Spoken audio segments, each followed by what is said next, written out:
آپ کو معلوم ہے کہ فرائض میں اور وطر میں ان میں قیام فرض ہے،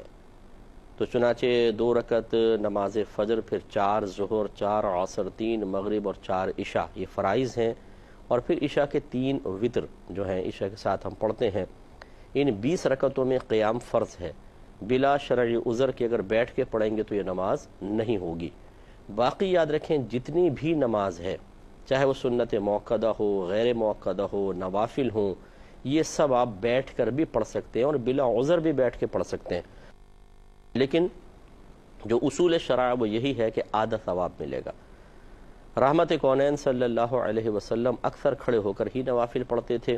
عشاء کے نوافل اکثر آپ سے بیٹھ کے پڑھنا ثابت ہے، یا جیسے ہماری والدہ سیدہ عائشہ صدیقہ رضی اللہ تعالی عنہا نے یہاں ذکر کیا، لیکن یہ رحمت کونین صلی اللہ علیہ وسلم کا خاصہ ہے کہ آپ اگر بیٹھ کر بھی نوافل پڑھتے تو آپ کو پورا ثواب ملا کرتا تھا۔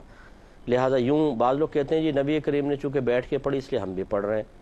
تو یہ اتباع سنت بہت اچھی چیز ہے، لیکن اس قسم کے معاملات میں کہ جہاں نبی کریم صلی اللہ علیہ وسلم کو مکمل ثواب ملے اور آپ کو آدھا ثواب مل رہا ہو، اور خود رحمت کونین صلی اللہ علیہ وسلم اس کی کوئی ترغیب دیتے نظر نہ آ رہے ہوں، تو بہتر ہے کہ پھر کھڑے ہو کر نوافل پڑھیں تاکہ پورا کا پورا ثواب حاصل ہو۔ ہاں، سنت فجر کے بارے میں میں یہ گزارش کر دوں کہ اس کی تلقین احادیث میں بہت زیادہ ہے، تو بعض علماء کے نزدیک یہ سنن قریب بواجب ہیں، یعنی اتنا ان کی تاکید ہے کہ جیسے سرکار نے واجب کر دی ہوں۔ ان میں بہتر یہ ہے کہ سنت فجر میں قیام کے ساتھ ہی پڑھیں، لیکن صحیح یہی ہے کہ وہ سنتیں ہیں ان کو بھی آپ بیٹھ کر پڑھ سکتے ہیں، بلا عذر بھی بیٹھ کے پڑھ سکتے ہیں لیکن آدھا ثواب۔ ایسے ہی پوری تراویح 20 رکعت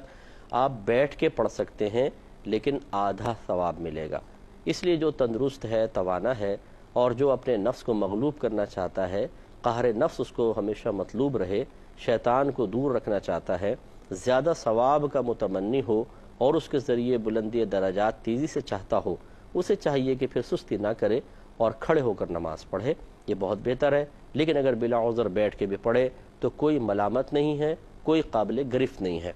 تو یہ بعض ہمارے جو بزرگ ہوتے ہیں گھر میں، بزرگ سے مراد جو عمر میں بڑے ہوتے ہیں، جیسے دادا دادی ہیں، نانا نانی ہیں، بعض اوقات ماں باپ بھی ہوتے ہیں،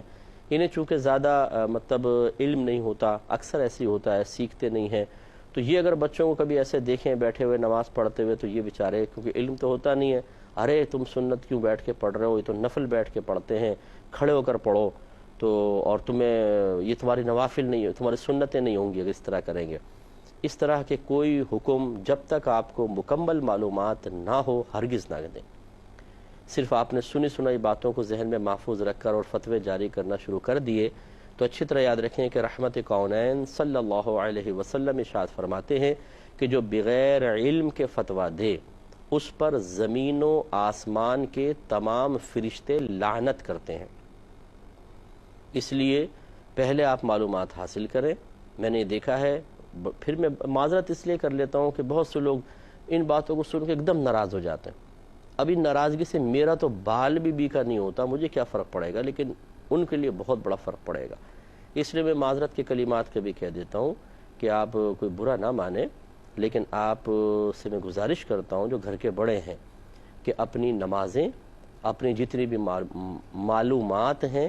اس طرح جو معمولات آپ اختیار کیے ہوئے ہیں، جو آپ کی سوچ ہے، فکر ہے، نظریہ ہے، بلکہ میں کہوں گا جو عقیدہ ہے، کسی صحیح العقیدہ عالم دین یا کوئی مفتی صاحب ہوں ان کے سامنے رکھیں اور ان سے ذرا تصحیحات حاصل کر لیں۔ ایسے میں اکثر گزارش کرتا ہوں کہ اپنی نماز کو سنائیں، کسی صحیح پڑھنے والے کو ذرا سنا لیں۔ ایک تو ہوتا ہے کہ تجوید نہیں آتی، تا قو میں فرق، سا سین اور صاد میں فرق نہیں کرنا آتا،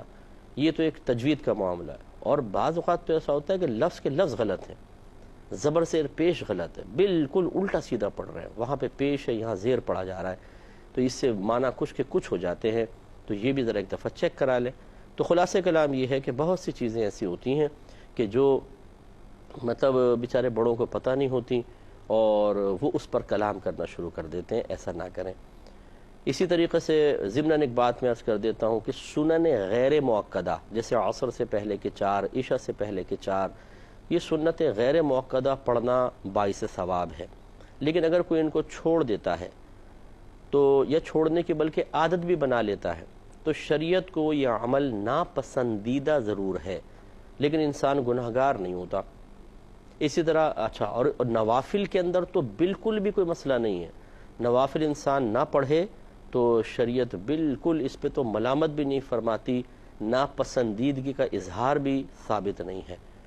یہ میں معذاللہ اس لیے آپ کو نہیں بتا رہا ہوں کہ آپ کہیں چلو جی مفتی صاحب نے تو چھوٹ دلوا دی، اب نہ سنت غیر موقدہ پڑھو اور نہ نوافل پڑھو، یہ میرا مقصود نہیں ہے۔ سمجھانا یہ مقصد ہے کہ آپ جب یہ علم رکھیں گے، اب بعض اوقات ایسا ہوتا ہے کہ جیسے بچے ہیں گھر کے، آپ نے کہا بچوں عشاء کی نماز پڑھیں اور پھر سوئیں، اب وہ بچے سستی کرتے ہیں، 17 رکعتیں، ایسی ہماری جو بہنیں ہیں گھر میں کام کاج کرنے والی، وہ 17 رکعتوں کی طوالت کو محسوس کر کے بعض اوقات سستی کا شکار ہو جاتی ہیں کہ کون 17 رکعتیں پڑھے۔ ان سے میری گزارش ہے کہ اگر کبھی ایسی سستی آئے یا آپ بچوں کو چاہتے ہیں کہ وہ فرحت قلب کے ساتھ عشاء کی نماز پڑھ لیں، اگر ان کو سستی آ رہی ہو، وہ جان چھڑا رہے ہوں، جھوٹ بول رہے ہوں کہ ہم نے پڑھ لی صرف اس وجہ سے کہ طوالت کا خوف ہے، تو آپ مطلب اجازت شرع کے ساتھ ان کو کہہ سکتے ہیں کہ آپ پہلے کی 4 رکعتیں سنتیں مثلا عشاء کے جیسے ہیں چھوڑ دیں، اور 4 آگے نوافل آتے ہیں وہ چھوڑ دیں، تو 8 رکعتیں تو ویسی نکل گئیں، باقی جو ہیں وہ 9 رکعتیں ادا کرنی ہوں گی، 4 فرض، پھر 2 سنت موقدہ ہیں، پھر 3 وتر۔ تو یوں مطلب یہ کہ کوشش کیجئے کہ چیز کو اچھی طرح سمجھ لیں تاکہ آپ کو پتہ چلے کہ کہاں ہم رعایت دے سکتے ہیں اور کہاں رعایت نہیں دے سکتے، اور یہ علم سے ہی حاصل ہوگا۔